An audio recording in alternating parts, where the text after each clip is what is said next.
Factory کا boiler پھٹنے سے 11 سالہ ارحم بری طرح زخمی ہو چکا تھا اور وہ اسپتال میں زندگی اور موت کی جنگ لڑ رہا تھا۔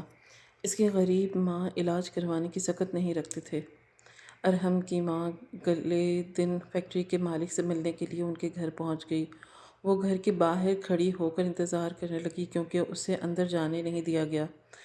2 گھنٹے بعد جیسے گھر سے گاڑی باہر نکلی، ارحم کی ماں بھاگ کر گاڑی کے پاس پہنچ گئی، مگر گاڑی میں بیٹھے شخص کو دیکھ کر حیران رہ گئے کیونکہ وہ تو اس کا۔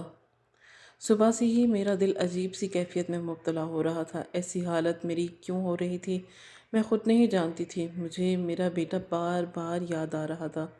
کئی بار میں نے سوچا اس کے ٹھیکیدار کو فون کر کے اس کی خیریت دریافت کر لیتی ہوں، مگر اس کے لیے بھی پیسے لگنے تھے اور میرے پاس ایک پیسہ بھی ایکسٹرا نہیں تھا۔ ابھی تھوڑی ہی دیر گزری تھی کہ جب سلیم بھائی میرے گھر میں داخل ہوئے تھے۔ میں نے فوراً اپنا دوپٹہ سنبھالا تھا۔ وہ مجھے دیکھتے ہوئے بولے، کلثوم باجی، اللہ کا قہر نازل ہو گیا، آپ کا ارحم۔ یہ کہتے ہی وہ پھوٹ پھوٹ کر رونے لگے تھے۔ ان کا رونا اور میرے بیٹے کا نام لینا میری سانس تک روک گیا تھا۔ میں فوراً اپنی جگہ سے کھڑی ہو گئی تھی اور ان کو دیکھتے ہوئے بولی کہ کیا بول رہے ہیں، ہوا کیا ہے؟ میرے بچے کو سلیم بھائی، روئے مت، میرا دل بیٹھ رہا ہے۔ جبکہ انہوں نے روتے ہوئے اپنی جیب سے موبائل نکالا تھا اور ایک ویڈیو چلا کر میرے سامنے کی تھی۔ وہ ویڈیو دیکھ کر ایسا لگتا تھا کہ جس سے میری آنکھیں ابل آئی ہوں۔ میرا دل پھٹنے کے قریب آ گیا تھا۔ واضح طور پر مجھے ایسا محسوس ہو رہا تھا کہ میرے جسم سے جان نکل گئی ہو۔ میں بے اختیار تخت پر بیٹھ گئی تھی، جس سے میرے ہاتھ پاؤں بند چکے ہوں اور میرا بچہ میرے منہ سے بے اختیار محض ایک الفاظ نکلا تھا۔ ویڈیو میں میرا ہی بیٹا اسپتال کے بیڈ پر لیٹا ہوا تھا، اس کا پورا جسم جھلسا ہوا تھا۔ میں نے بہت مشکل سے اپنے آپ کو سنبھالا تھا اور سلیم بھائی کو دیکھتے ہوئے بولی کہ یہ ویڈیو کہاں سے آئی ہے آپ کے پاس، اور یہ کون سا اسپتال ہے، کہاں ہے میرا بیٹا؟ جبکہ وہ مجھے دیکھتے ہوئے بولے کہ باجی، یہ ویڈیو فیس بک پر گردش کر رہی ہے، مجھے نہیں پتہ یہ اسپتال کہاں ہے۔ آپ سب سے پہلے ارحم کے ٹھیکیدار کو فون کریں، اس سے معلوم کریں ارحم کو ہوا کیا ہے۔ اس کی بات سن کر میں فوراً اس کو آس بھری نظروں سے دیکھتے ہوئے بولا، بھائی آپ کے پاس بیلنس ہے؟ اس نے سر ہاں میں مہلایا تھا۔ میں فوراً اندر گئی تھی اور جلدی سے ٹھیکیدار کا نمبر لے کر آئی تھی اور اس آدمی کو موبائل دے کر میں نے فون ملایا تھا۔ پہلی بیل پر ہی دوسری طرف سے میری کال ریسیو کر لی گئی۔ میں کچھ کہتی اس سے پہلے ہی ٹھیکیدار کی گھبرائی ہوئی آواز سنائی دی تھی، کون بات کر رہا ہے؟ جبکہ میں بے اختیار بولی تھی، میں ارحم کی ماں بات کر رہی ہوں۔ یہ کس طرح کی ویڈیو فیس بک پر آ رہی ہے؟ میرا بچہ کہاں ہے؟ کون سے اسپتال میں ہیں آپ؟ اسے کیا ہوا ہے؟ میں آپ کے سپرد کی میں اپنا بچہ روانہ کرتی تھی، یہ کیا کر دیا ہے آپ لوگوں نے؟ ہم غریب لوگ ہیں صاحب، ہمارے پاس اتنا پیسہ نہیں ہے کہ ہم اتنا مہنگا علاج کروا سکیں۔ بتاؤ میرا بچہ کہاں ہے؟ میں بولی نہیں تھی بلکہ پھٹ پڑی تھی۔ وہ فوراً بولا، باجی میں آپ کو ہی فون کرنے لگا تھا، مگر میرے پاس آپ کا کوئی ذاتی نمبر نہیں تھا۔ آپ جناح ہسپتال پہنچے، ایمرجنسی میں ارحم کو داخل کر لیا گیا ہے۔ اس کی بات سن کر میں فوراً بولی تھی کہ اچھا میں آ رہی ہوں، آپ کہیں نہیں جانا، میرے بچے کا خیال رکھنا۔ یہ کہتے ہی میں نے سلیم بھائی کو فون دیا اور جلدی سے کمرے میں جا کر اپنی چادر نکالی تھی۔ سلیم بھائی بھی برآمدے میں ہی کھڑے ہوئے تھے۔ میں ان کو دیکھتے ہوئے بولی کہ بھائی آپ کا بہت بہت شکریہ، آپ نے مجھے یہ ویڈیو دکھائی، میں جناح ہسپتال جا رہی ہوں، وہیں پر میرا ارحم ایڈمٹ ہے، اب وہیں جا کر پتہ چلے گا کہ یہ سب کیا ہوا ہے۔ میری بات سن کر سلیم بھائی بولے تھے کہ باجی آپ کیسے جائیں گی؟ میں آپ کو رکشہ کروا دیتا ہوں، لیکن میں اتنی امیر نہیں تھی کہ رکشے میں جاتی۔ میرے گھر سے ہسپتال کافی دور تھا، میں نے انہیں منع کر دیا تھا۔ گھر کو تالا لگا کر میں سیدھا روڈ پر آ گئی۔ تھوڑی دور چلتے ہی مجھے بس مل گئی تھی، اس پر بیٹھ کر میں سوار ہو گئی۔ میری آنکھوں سے بھل بھل آنسو بہہ رہے تھے۔ مجھے اب سمجھ آیا تھا کہ صبح سے میری حالت اتنی عجیب کیوں تھی۔ میرا بچہ اتنی تکلیف میں تھا، کیا مجھے الہام نہیں آتا؟ ماں تو اپنی اولاد کی رگ رگ سے واقف ہوتی ہے۔ ایک لمبی مسافت طے کر کے اس گاڑی نے مجھے 1.5 گھنٹے بعد جناح ہسپتال کے آگے اتارا تھا۔ میں بھاگتی دوڑتی ریسیپشن پر گئی تھی۔ اپنے بیٹے کا نام بتا کر میں نے ان کی حالت بتائی تو اس نے فوراً ہی مجھے ایمرجنسی کی طرف اشارہ کیا۔ ایسا لگ رہا تھا کہ جسے میرا دل کوئی مٹھی میں لے کر مسل رہا ہو۔ میں فوراً ہی ایمرجنسی وارڈ میں چلی گئی۔ میں قریب پہنچی تو سامنے ہی مجھے ٹھیکیدار اور کچھ کاریگر کھڑے ہوئے نظر آئے۔ وہ لوگ فوراً میرے قریب آ گئے۔ میں دوڑتے ہوئے بولی، کیا ہوا ہے میرے بچے کو؟ اس کی یہ حالت کیسے ہوئی؟ وہ پورا کیسے جھلس گیا ہے؟ اور جبکہ وہ ٹھیکیدار مجھے دیکھتے ہوئے بولا کہ بی بی آپ تحمل سے بات سنیں، ہم لوگ بہت جلدی میں اسے لے کر یہاں آئے ہیں، پورا جسم اس کا جھلس گیا ہے، ڈاکٹر صحیح طریقے سے بات بھی نہیں کر رہے، سرکاری اسپتال ہے تو زیادہ توجہ نہیں دی گئی، آپ ایک کام کرو اسے کسی پرائیویٹ ہسپتال میں لے جاؤ۔ جبکہ میں انہیں دیکھتے ہوئے بولی کہ کہاں سے لے جاؤں؟ بھائی میرا بچہ چند پیسے لاتا تھا، اسی کی بدولت ہمارے گھر کا خرچہ چلتا تھا، میرے پاس تو 1 روپیہ بھی نہیں ہے میں اس کا علاج کسی پرائیویٹ ادارے میں کروا سکوں۔ جبکہ وہ آدمی مجھے دیکھتے ہوئے بولا کہ باجی اگر آپ سرکاری اسپتال کے آسرے میں اپنی اولاد کو چھوڑیں گی تو میں معذرت کے ساتھ کہتا ہوں آپ کا بچہ نہیں بچ پائے گا۔ ان کی بات سن کر میرا دل رک گیا تھا۔ میں ان کو دیکھتے ہوئے بولی کہ بھائی نہ میرا شوہر ہے اور نہ میرا کوئی اسباب ہے، میں کیا کروں؟ میرا بچہ کہاں ہے؟ پہلے مجھے اسے دکھاؤ۔ جبکہ وہ مجھے پیچھے شیشے کی طرف اشارہ کرتے ہوئے بولا تھا کہ اس چھوٹی کھڑکی سے اندر جھانک کر دیکھو۔ میں نے دل کو تھام کر اپنے قدم اسی کھڑکی کی طرف بڑھائے تھے۔ میں مسلسل درود شریف کا ورد کیے جا رہی تھی اور اپنے بیٹے کے لیے دعا کر رہی تھی کہ اے رب تعالیٰ تو بہت کریم ہے، تو رحیم ہے، تو دلوں کے حال جانتا ہے۔ اے اللہ میرے صرف ایک اولاد ہے، اس کو صحت یاب رکھ۔ میں نے جیسے ہی کھڑکی سے اندر جھانک کر دیکھا تو واضح طور پر مجھے اپنے پورے وجود میں کپ کپی طاری ہوتی ہوئی محسوس ہوئی۔ میرا بیٹا پٹیوں میں جکڑا ہوا تھا۔ اس کا حال دیکھ کر میں نے بے ساختہ اپنا رخ بدل لیا تھا۔ میری آنکھوں نے بھل بھل آنسو رہے تھے۔ وہ ٹھیکیدار مجھے دیکھتے ہوئے بولا کہ یہی وجہ تھی باجی کہ میں آپ کو بول رہا ہوں کہ اسے کسی پرائیویٹ ہسپتال میں لے جائیں، یہاں پر اس کی اچھی طرح سے دیکھ بھال نہیں ہوگی، ہمارا ارحم نہیں بچ پائے گا، آپ سمجھنے کی کوشش کریں۔ جبکہ میں اس آدمی کو بالکل نہیں سمجھ پا رہی تھی کہ میں کیسے، سب میرے پاس 1 روپیہ بھی نہیں تھا۔ کافی دیر تک میں وہیں چپ چاپ کھڑی رہی۔ وہ آدمی مجھے مسلسل تسلی دیے جا رہا تھا کہ کچھ نہیں ہوگا، سب ٹھیک ہو جائے گا۔ چند لمحے بعد جب مجھے ہوش آیا تو میں اس آدمی کو دیکھتے ہوئے بولی تھی کہ بھائی اسے ہوا کیا ہے؟ یہ اس کا جسم جھلسا کیسے؟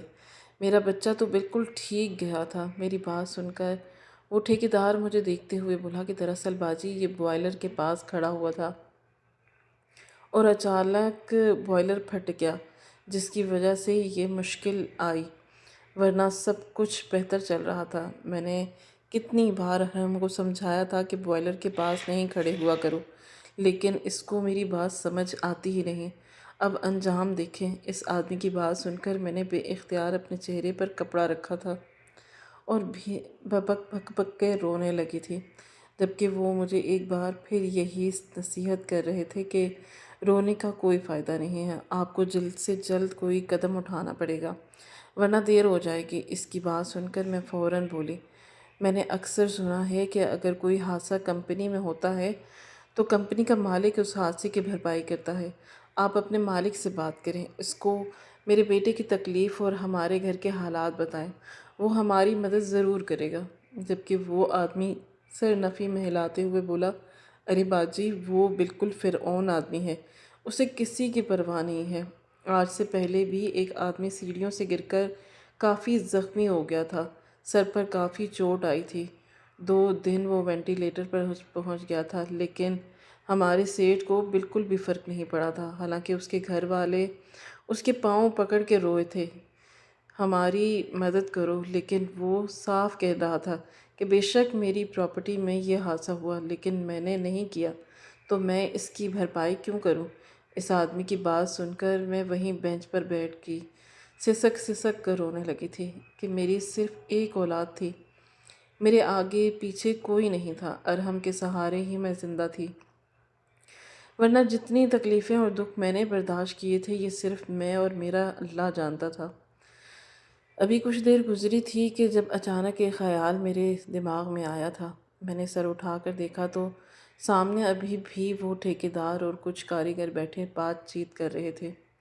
میں فوراً ان کے سر پر جا کر کھڑی ہو گئی اور ان کو دیکھتے ہوئے کہا کہ مجھے اس سیٹ کے گھر کا ایڈریس دے دیں، میں خود جاؤں گی، میں بات کروں گی، میں ان کو راضی کر لوں گی کہ وہ مجھے کچھ پیسے دے دیں تاکہ میں اپنے بچے کا علاج کسی پرائیویٹ ادارے میں کروا سکوں۔ میں اسے یہاں پر ان لوگوں کے رحم و کرم پر نہیں چھوڑ سکوں گی۔ میری بات سن کر اس آدمی نے چند لمحے مجھے رحم بھری نظروں سے دیکھا اور پھر خاموشی سے ایڈریس لکھ کر میری طرف بڑھا دیا اور مجھ سے معذرت کر کے چلے گئے۔ میں بالکل خاموشی سے تنہا بیٹھی اب اللہ سے دعائیں ہی مانگ رہی تھی جب اچانک سامنے سے ڈاکٹر آتے نظر آئے۔ وہ چپ چاپ بنا کوئی بھی بات کیے اندر چلے گئے تھے۔ ارحم کا چیک اپ کیا تھا اور چند لمحے بعد باہر آ کر انہوں نے مجھے اتنا ہی کہا کہ بہن یہ بچہ بہت چھوٹا ہے اور جو حالت اس کی ابھی ہو رہی ہے یہاں پر اس کا اتنا خیال نہیں رکھا جائے گا، بہتر ہے کہ آپ اس کا علاج کسی اچھے اور مہنگے ہسپتال میں کروائیں تاکہ آپ کی مشکل آسان ہو جائے۔ بے شک یہ بتانا ہمارا کام نہیں ہوتا، ہمارا کام علاج کرنا ہوتا ہے، لیکن ہمارے اوپر بھی کافی ذمہ داریاں ہوتی ہیں۔ مجھے بتایا گیا ہے کہ آپ بہت رو رہی ہیں، اسی لیے میں آپ سے ہمدردی کر کے بتا رہا ہوں۔ یہاں آپ بے وجہ بیٹھی ہوئی ہیں، بہتر ہے کہ آپ اپنے بیٹے کے لیے کسی اچھی جگہ کا بندوبست کریں۔ یہ کہتے ہی وہ آدمی وہاں سے چلا گیا، جبکہ میں ایک بار پھر پورے وجود کے ساتھ زمین بوس ہو کر رہ گئی۔ یہ میرے ساتھ کیا ہو گیا تھا، مجھے کچھ سمجھ نہیں آ رہا تھا۔ میں ویران نگاہوں سے زمین کو گھورے جا رہی تھی۔ بے اختیار میرے منہ سے شہنواز کے لیے بد دعا نکلی تھی۔ خدا تمہیں غارت کر دے، جس اذیت سے تم نے مجھے گزارا ہے شاہنواز، تمہیں بھی اللہ گزارے۔ جتنی تکلیف تم مجھے دے کر دفع ہو، اللہ تمہیں بھی اتنی ہی تکلیف اور اتنی ہی اذیت عطا کرے۔ یہ کہتے ہی میں نے اپنا سر گھٹنوں میں چھپا لیا تھا اور بھبک بھبک کر رونے لگی تھی۔ میرا شوہر مجھے بیچ راہ میں چھوڑ کر چلا گیا تھا۔ جب اسے معلوم ہوا کہ میں حاملہ ہو گئی ہوں تو اس نے مجھے دوبارہ پلٹ کر دیکھا تک نہیں تھا۔ ہم نے پسند کی شادی کی تھی۔ میں اپنا گھر، اپنے رشتہ دار، ہر ایک شے اس آدمی پر قربان کر کے اس کے ساتھ بھاگ گئی تھی۔ چند روز اس نے میرے ساتھ گزارے تھے اور جب میں حاملہ ہوئی اور میں نے اسے بتایا تو اس نے مجھ سے ہاتھ جوڑ کر رابطہ منقطع کر دیا۔ میں خوب روئی تھی، سسکی تھی، لیکن اس آدمی نے پلٹ کر نہیں دیکھا۔ میں کس عذاب میں مبتلا ہوں۔ ہاں، اس کا احسان تھا کہ اس نے گھر ہمیں دے دیا تھا جس میں اور میرا بچہ اب سکون سے زندگی بسر کر رہے تھے۔ کافی دیر تک میں زمین پر بیٹھی سسکتی رہی اور پھر اپنی جگہ سے کھڑی ہو کر میں اپنے بیٹے کے وارڈ کی طرف بڑھی تھی۔ مجھے آئے ہوئے کافی گھنٹے ہو گئے تھے لیکن مجھ میں ہمت نہیں ہو رہی تھی کہ میں اپنے ارحم کے قریب سے دیکھ پاؤں۔ چند لمحے بعد میں دروازہ کھول کر اندر داخل ہو گئی تھی۔ جیسے جیسے میں قدم اس کی طرف بڑھا رہی تھی، نہ جانے کیوں مجھے ایک عجیب سی بے چینی ہو رہی تھی۔ دل چاہ رہا تھا کہ میں یہاں سے بھاگ جاؤں۔ میرا سر جھکا ہوا تھا، مجھ سے میرے بیٹے کی تکلیف نہیں دیکھی جا رہی تھی۔ میں اس کے اب بالکل پاس آ بیٹھی تھی۔ میں نے نظر اٹھا کر اس کا چہرہ دیکھا تو بے اختیار میرے منہ سے اللہ نکلا تھا۔ اس کا منہ بھی جھلس گیا تھا، اس کا آدھا جسم جھلسا ہوا تھا اور میں وہیں روتے روتے زمین پر بیٹھ گئی تھی اور اللہ سے روتے ہوئے بولی تھی کہ یا رب کیوں میرے ساتھ ایسا ہوا ہے۔ میری ہچکیاں پورے کمرے میں گونج سی رہی تھی۔ میں باقاعدہ اب آواز سے رونے لگی تھی۔ میرا بس نہیں چل رہا تھا کہ میں اپنے ارحم کو جھنجھوڑ کر اٹھا دوں۔ میرا کل سرمایہ میرا بیٹا تھا۔ کافی دیر اس کے پاس بیٹھ کر رونے کے بعد میں ایک بار پھر اٹھی تھی۔ کپ کپاتے ہاتھوں سے اس کے سر پر ہاتھ رکھا تو میرا وجود کپا اٹھا۔ اس کا آدھا جسم جھل گیا تھا، ایسا لگتا تھا کہ جیسے کوئی کوئلہ رکھا ہوا ہے۔ چند لمحے میں نے اسے دیکھا اور پھر فوراً ہی باہر آ گئی۔ مجھ میں اتنی ہمت نہیں تھی کہ میں اس کا حال دیکھ پاتی۔ میرے قدم بے اختیار باہر کی طرف بڑھ گئے۔ مجھے اب اس انسان سے ملنا تھا جو میری مدد کر سکتا تھا۔ میں نے سوچ لیا تھا کہ میں اس کے پاؤں پکڑوں گی، اگر وہ مجھے کچھ بھی کرنے کا کہے گا میں کروں گی۔ اللہ نے کچھ نہیں دیا تھا، صرف ایک خوبصورتی دی تھی، اور میں نے طے کر لیا تھا کہ میں اپنے بچے کو بچانے کے لیے اپنی خوبصورتی اس شخص کے قدموں میں بچھا دوں گی۔ میں باہر آئی تو سامنے ہی ایک رکشے والا کھڑا ہوا تھا۔ فی الحال مجھے پیسے نہیں بچانے تھے، مجھے اس آدمی کے پاس جانا تھا۔ ایڈریس اس کی طرف بڑھایا تو وہ مجھے دیکھتے ہوئے بولا کہ باجی 400 لگیں گے، یہاں سے کافی دور ہے یہ علاقہ۔ میں نے بنا پیسے کا بھاؤ تال کیے اس گاڑی میں بیٹھ گئی۔ چند لمحے بعد ہی گاڑی روڈ پر آ چکی تھی۔ میں آنکھیں بند کیے بس اللہ تعالیٰ کا نام ہی لیے جا رہی تھی اور دعا کر رہی تھی کہ آج رب میری مشکل آسان فرما دے، لیکن میں جانتی ہی نہیں تھی کہ میری آنکھوں کے سامنے کتنا بڑا سچ آنے والا ہے۔ ایک لمبی مسافت طے کر کے اس آدمی نے مجھے ایک بڑے سے بنگلے کے سامنے اتارا تھا اور میری طرف دیکھتے ہوئے بولا کہ باجی یہی گھر کا ایڈریس ہے اور جو مکان نمبر اس میں لکھا ہوا ہے سامنے دیکھیے تختی پر بھی یہی لکھا ہے۔ میں نے نوٹ کیا تو بات ٹھیک تھی۔ پیسے بڑھا کر میں اب گارڈ کے پاس آ گئی تھی اور اس کو دیکھتے ہوئے بولی کہ اندر بات کرو اور ان کو بتاؤ کہ ارحم کی ماں آئی ہے، مجھے آپ کے بڑے صاحب سے ملاقات کرنی ہے، جن کی کمپنی کا آج بوائلر پھٹا ہے اور اس میں میرا بیٹا زخمی ہوا ہے، مجھے ان کی مدد کی ضرورت ہے۔ میری بات سن کر وہ آدمی بولا کہ ارے بی بی جاؤ، ہر روز کوئی نہ کوئی تماشا ہوتا ہے، اب صاحب کے پاس اتنا وقت تو نہیں ہوتا نا کہ وہ تم جیسے فارغ لوگوں سے ملاقات کرتے رہیں۔ جبکہ اس آدمی کو دیکھتے ہوئے میں بولی تھی کہ تم خود غریب ہو، ایک گارڈ ہو، تمہیں کیا مجھ جیسی عورت کا احساس نہیں ہو رہا؟ جبکہ وہ مجھے دیکھتے ہوئے بولا کہ نہیں ہو رہا، ہمیں اس کام کی تنخواہ ملتی ہے کہ تم جیسے انسانوں کو بھیجتے ہوئے رہیں صاحب کے پاس، اتنا وقت نہیں ہوتا کہ بیکار لوگوں سے ملاقاتیں کریں۔ اب دوبارہ اگر آئیں تو تمہاری ٹانگیں توڑ دوں گا۔ جبکہ میں روتے ہوئے اس کے آگے ایک بار پھر ہاتھ جوڑ چکی تھی اور اس کو دیکھتے ہوئے بولی تھی کہ تمہیں تمہارے بچوں کا واسطہ بس ایک بار مجھے اپنے صاحب سے ملنے دو، میرے بچے کی حالت ٹھیک نہیں ہے، وہ ایمرجنسی میں داخل ہے، وہاں پر اس کا علاج ٹھیک نہیں ہو رہا، مجھے پیسوں کی ضرورت ہے۔ جبکہ اس نے ڈنڈا اٹھا لیا تھا اور مجھے دیکھتے ہوئے بولا تھا کہ بی بی تم اچھے گھر کی لگتی ہو، اب دوبارہ تم نے یہ بات کہی یا مجھے پریشان کرنے کی ضرورت کی تو میں تمہیں مار کر بھگاؤں گا۔ جبکہ میں اب خاموشی سے ایک طرف ہو گئی تھی، میرا دل خون کے آنسو رو رہا تھا۔ یہ غریب لوگ اگلے شخص کو انسان ہی نہیں سمجھتے اور ایسے لوگوں پر اللہ کی لعنت ہوتی ہے جو غریب کا دکھ اپنا دکھ نہیں مانتے۔ کافی دیر تک میں وہیں بیٹھی دعائیں مانگتی رہی۔ میں نے سوچ لیا تھا کہ آج میں اپنے بیٹے کے مالک سے ملاقات کر کے ہی جاؤں گی، کیونکہ ایک یہی شخص تھا جو میرے بچے کو بچا بھی سکتا تھا اور اس کو موت کے گھر بھی اتار سکتا تھا۔ کافی دیر تک میں وہیں بیٹھی رہی تھی، لیکن نہ کوئی باہر آیا اور نہ ہی کوئی اندر گیا۔ تھک ہار کر میں نے ایک بار پھر اس گارڈ کی طرف قدم بڑھائے اور اس کے آگے ہاتھ جوڑتے ہوئے بولی تھی کہ تم خود دیکھ رہے ہو میں کب سے یہاں بیٹھی ہوں، تم ایک دفعہ اندر بات تو کرو، انہیں بتاؤ تو صحیح میں ان سے بات کرنے آئی ہوں، میں کوئی جھگڑا نہیں کروں گی، کوئی بدتمیزی نہیں کروں گی، بس اپنی عرضی پیش کروں گی۔ اللہ کے لیے میری فریاد سن لو، تمہارا احسان ہوگا مجھ پر۔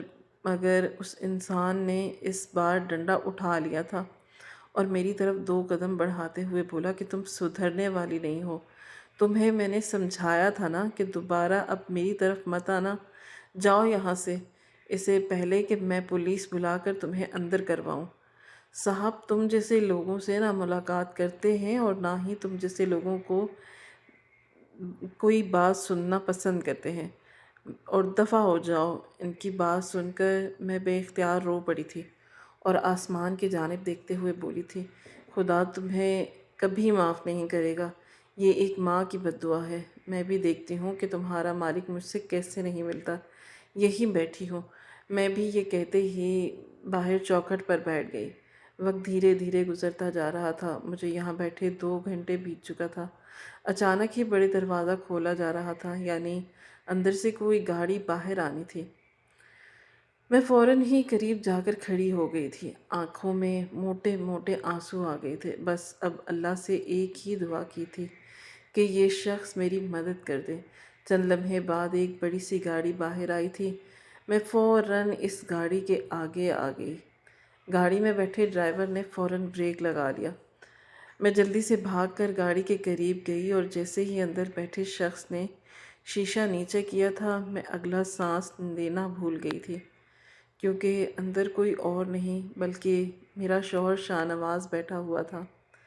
اس نے چشمہ اتارا تھا اور میری طرف ایک نظر ڈالی، اور اگلے ہی لمحے جیسے وہ بھی سانس لینا تک بھول گیا تھا۔ میں بے اختیار 2 قدم پیچھے ہو گئی تھی، یعنی میرے بیٹے کا مالک کوئی اور نہیں، اس کا اپنا سگا باپ تھا۔ وہ فوراً گاڑی سے باہر آیا تھا، جبکہ میں اس کو دیکھتے ہوئے بولی کہ شاہ نواز، آپ یعنی ارحم کے مالک آپ ہیں، اور آپ کو پتہ تک نہیں چلا کہ آپ کی اولاد آپ کی فیکٹری میں کام کر رہی تھی؟ اللہ! یہ کہتے ہی میں زمین پر بیٹھ گئی۔ وہ میرے قریب 2 زانوں ہو کر بیٹھا اور مجھے دیکھتے ہوئے بولا کہ کیا مطلب؟ ارحم ہمارا بچہ ہے، تم میرے بیٹے سے نوکری کروا رہی تھی؟ جبکہ میں نے بے اختیار اس شخص کا گریبان تھام لیا تھا اور اس کو جھنجھوڑتے ہوئے بولی تھی، خدا غارت کرے تمہیں شاہ نواز، تم نے مجھے کہیں کا نہیں چھوڑا۔ پہلے میری زندگی تباہ کی اور اب میرے بچے کی زندگی بھی تباہ کر ڈالی۔ تمہیں پتہ ہے کہ تمہاری اولاد تمہارے وجود کا حصہ ہسپتال میں پڑا ہوا ہے؟ میرے پاس 1 روپیہ نہیں کہ میں اس کا علاج کروا سکوں، اور 2 گھنٹے سے میں یہاں خوار ہو رہی ہوں صرف تم سے ملنے کے لیے۔ مجھے گھن آتی ہے اس وقت پر جب میں نے تم سے محبت کی تھی، اور اس محبت میں اندھی ہو کر میں تمہارے پیچھے اپنا پورا خاندان، اپنا پورا گھر چھوڑ کر آ گئی تھی۔ اور میں ارحم سے نوکری کیوں کروا رہی تھی؟ تم نے کوئی نوبت چھوڑی ہے؟ ہم پر کچھ نہیں رہا ہمارے پاس، میرے پاس 1 پیسہ نہیں ہے، بیکارن بن چکی ہوں، اور کیا کرتی؟ وہ نوکری نہیں کرتا تو ہم کھاتے کہاں سے؟ جہاں بھی جاؤ وہاں جسم مانگتے ہیں، سب کہتے ہیں کہ پہلے ہمیں خوش کرو پھر تمہیں نوکری دیں گے۔ ایسے میں کہاں سے نوکری ہوتی؟ جبکہ وہ پتھر کا مجسمہ بنا میری باتیں سن رہا تھا۔ میں اس کو دیکھتے ہوئے اچانک اس کے آگے ہاتھ جوڑ گئی تھی اور اس کی آنکھوں میں دیکھتے ہوئے بولی تھی کہ اس نکاح کی قسم ہے تمہیں، جب میرے خاطر تم نے قبول ہی بولا تھا، اس تنہائی کی قسم ہے جب اپنا مان کر تم نے مجھے اپنایا تھا، اس محبت کی قسم ہے جب تم نے وہ جھوٹ بولے تھے۔ خدا کے لیے میرے بچے کو بچا لو، اس کا علاج کروا دو، وہ اسپتال میں داخل ہے، اگر اسے کچھ ہو گیا تو میں مر جاؤں گی، اللہ کے لیے میری مدد کرو۔ میں روئے جا رہی تھی اور اس سے فریاد کیے جا رہی تھی، جبکہ وہ مجھے دیکھتے ہوئے بولا تھا کہ چلو جلدی گاڑی میں بیٹھو، میں دیکھتا ہوں، پلیز مجھے معاف کر دو۔ لیکن میں نے ایک لفظ نہیں کہا۔ وہ انسان معافی کے قابل نہیں تھا۔ وہ مجھے پیچھے ہٹا کر خود ڈرائیور کے ساتھ آگے بیٹھ گیا۔ ایک لمبی مسافت کے بعد ہم جناح اسپتال پہنچ گئے تھے۔ شاہ نواز میرے ساتھ بھاگتے ہوئے اندر آیا تھا۔ اس نے سب سے پہلے سارے پیپر ورک کلیئر کروائے اور ارحم کو لیے ہم اسپتال سے نکل آئے تھے۔ اس نے بڑی والی ایمبولینس بک کروائی تھی۔ لمحے میں سارے کام ہو رہے تھے۔ انسان کے پاس پیسہ ہو تو وہ کیا کچھ نہیں کر سکتا۔ میں اللہ کا شکر ادا بھی کر رہی تھی، لیکن مجھے افسوس بھی ہو رہا تھا کہ میرا بچہ جس سے ایک شہزادے کی طرح زندگی گزارنی چاہیے تھی، وہ اپنے ہی باپ کی کمپنی میں ملازمت کر رہا تھا۔ شاہ نواز نے اسے ایک پرائیویٹ ادارے میں داخل کروا دیا تھا اور فوراً ہی اس کا علاج شروع ہو گیا تھا۔ بالکل خاموش کوریڈور میں بیٹھی تھی، آنکھوں سے آنسو بہہ رہے تھے اور اللہ سے بس ایک ہی دعا کیے جا رہی تھی کہ اے رب میرے بچے کو بچا کے، کیونکہ اس کے علاوہ میرا کوئی نہیں ہے۔ میں اپنی ہی سوچوں میں گم تھی جب اچانک مجھے اپنے برابر میں کسی کا وجود محسوس ہوا تھا۔ میں نے پلٹ کر دیکھا تو شاہ نواز آنکھوں میں آنسو لیے میرے برابر میں بیٹھا تھا۔ میں کچھ کہتی ہوں اس سے پہلے ہی اس نے مجھے اپنے سینے سے لگایا تھا اور روتے ہوئے بولا کہ حوصلہ کرو، خدا کے لیے حوصلہ کرنا، جبکہ میں نے بے اختیار اسے جھٹکا دیا تھا اور اس کو دیکھتے ہوئے بولی تھی کہ کیا مطلب، کس بات کا حوصلہ، میرا بچہ ٹھیک ہو جائے گا، مجھے حوصلہ ہی ہے، اگر حوصلہ نہ ہوتا تو میں یہاں نہیں بیٹھی ہوتی۔ جبکہ وہ مجھے دیکھتے ہوئے بولا کہ ہمارا بچہ نہیں رہا، ڈاکٹر نے جواب دے دیا ہے، ارحم اپنی سانسیں روک چکا ہے، جبکہ میں ایک دم نڈھال ہو گئی تھی۔ ایسا لگ رہا تھا کہ جیسے میں بالکل اپاہج ہو چکی ہوں، میں کچھ بولنے یا سننے کی طاقت ہی نہیں رکھتی تھی۔ وہ مزید کچھ کہتے اس سے پہلے ہی میں نے بے اختیار ایک زوردار تھپڑ ان کے منہ پر رسید کیا تھا۔ اس کو دیکھتے ہوئے بولی کہ جھوٹ نہیں کہنا شہنواز، میں تمہاری جان لے لوں گی، میرے بچے کو اگر کچھ ہوا تو میں تمہیں زندہ نہیں چھوڑوں گی، میں تمہاری پوری کمپنی کو کورٹ میں گھسیٹوں گی۔ کس طرح کے بوائلر رکھے ہوئے تھے جو پھٹ گئے، میرا بچہ، یہ کہتے ہیں میں نے ڈاکٹر کے کیبن کی طرف بھاگی تھی، لیکن مجھے راستے میں ہی شاہنواز نے تھام لیا تھا، اور پھر وہی ہوا جو اللہ نے طے کیا تھا۔ اگلے ہی روز میرے بچے کا جنازہ تھا، میرے صحن میں رکھا ہوا تھا، سب کچھ تباہ ہو گیا تھا، پل میں پوری میری دنیا تبدیل ہو گئی۔ میں بالکل بے یقین نگاہوں سے اپنے بیٹے کا جنازہ دیکھ رہی تھی، میری آنکھوں سے آنسو خشک ہو چکے تھے اور میں بالکل زندہ لاش بن گئی تھی۔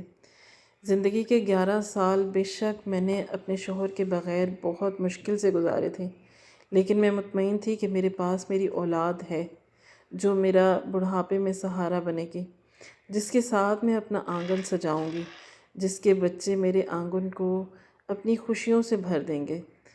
لیکن یہ سب صرف ایک خواب کی مانند اڑن چھو ہو گیا تھا۔ اچانک ہی کلمہ شہادت کی آواز لگائی گئی تھی۔ میں چیخی تھی، بس آنکھیں بند کر لی تھی اور اپنے بیٹے کو خدا حافظ بول دیا تھا۔ دھیرے دھیرے گھر سے مہمان جانا شروع ہو گئے۔ رات 12 بجے میرے کمرے میں شاہنواز داخل ہوا تھا۔ اس کی طرف دیکھنا ہی نہیں چاہتی تھی۔ اس انسان نے میری ساری خوشیاں چھین لی تھی، پہلے میرے ماں باپ، میرا خاندان، اور اب ایک میرا چھوٹا معصوم بچہ اس کی وجہ سے مر گیا۔ مگر میں غلط تھی، یہ سب میرے نصیب میں لکھا تھا، یہ سب اللہ کی طرف سے میرے لیے طے تھا، اس کو لوح محفوظ میں لکھ دیا گیا تھا اور یہ بات مجھے تسلیم کرنی ہی تھی۔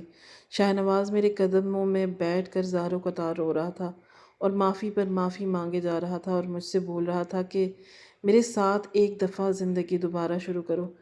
تمہیں کیا لگتا ہے تمہیں چھوڑنے کے بعد میں خوش ہوں؟ میں خوش ہو کر بھی مطمئن نہیں ہوں، میری زندگی میں سکون نہیں ہے۔ میں لوگوں کی مدد کرنا چاہتا ہوں، ان کے ساتھ اچھے سے رہنا چاہتا ہوں، لیکن یہ سب صرف میرے خیالوں تک ہی محدود رہتا ہے۔ میں اندر سے پتھر بن چکا ہوں صرف تمہیں چھوڑنے کی وجہ سے۔ میرے گھر والے تھے، لیکن اب میں اتنا پاورفل ہوں کہ مجھے کسی کی کوئی پرواہ نہیں۔ ایک دفعہ میرے ساتھ اپنا آنگن بسا لو، ہم دونوں مل کر اپنا خیمہ سجائیں گے، خدا کے لیے مجھے معاف کر دو۔ میں نے گہری سانس لی تھی، اور ارحم کی ہمیشہ سے خواہش تھی کہ وہ اپنے باپ کے ساتھ ایک خوبصورت زندگی کا آغاز کرے گا۔ میں نے ایک بار پھر شاہنواز کے ساتھ اپنی قسمت آزمائی تھی، اپنی زندگی اس کے ساتھ شروع کر لی تھی، اور واقعی اس بار اس انسان نے مجھے تنہا نہیں چھوڑا تھا۔ شاید اسے بھی جھٹکا لگا تھا، اولاد ہاتھ میں آ کر اس کے ہاتھ سے چلی گئی تھی۔ اس نے اب تک شادی نہیں کی تھی، جس کا صاف مطلب تھا کہ وہ جھوٹ نہیں بول رہا۔ اس کی بھی مجبوریاں رہی تھیں۔ وہ مجھے اپنے بڑے سے بنگلے میں لے گیا۔ اس گارڈ سے اس نے معافی منگوائی تھی، لیکن مجھے کوئی فرق نہیں پڑا تھا۔ وقت دھیرے دھیرے گزرتا جا رہا تھا، اور اللہ تعالیٰ نے مجھے بھی 9 ماہ بعد ایک چاند سے ٹکڑے سے نوازا تھا۔ میں نے ایک بار پھر ماں بن گئی تھی، اور میرے ارحم کی شکل میں ہی ایک اور بیٹا اللہ نے مجھے عطا کیا تھا۔ میں اب اس کا بہت خیال رکھتی تھی، اس کو ایک لمحے کے لیے بھی اپنی آنکھوں سے اوجھل نہیں ہونے دیتی تھی۔ شاہنواز کا حال بھی کچھ مختلف نہیں تھا، وہ بھی ہر وقت اپنے بیٹے کا ہاتھ تھامے رکھتا تھا۔ ہم نے اس کا نام ارحم ہی رکھا ہے، کیونکہ وہ ہمارا ارحم ہی ہے۔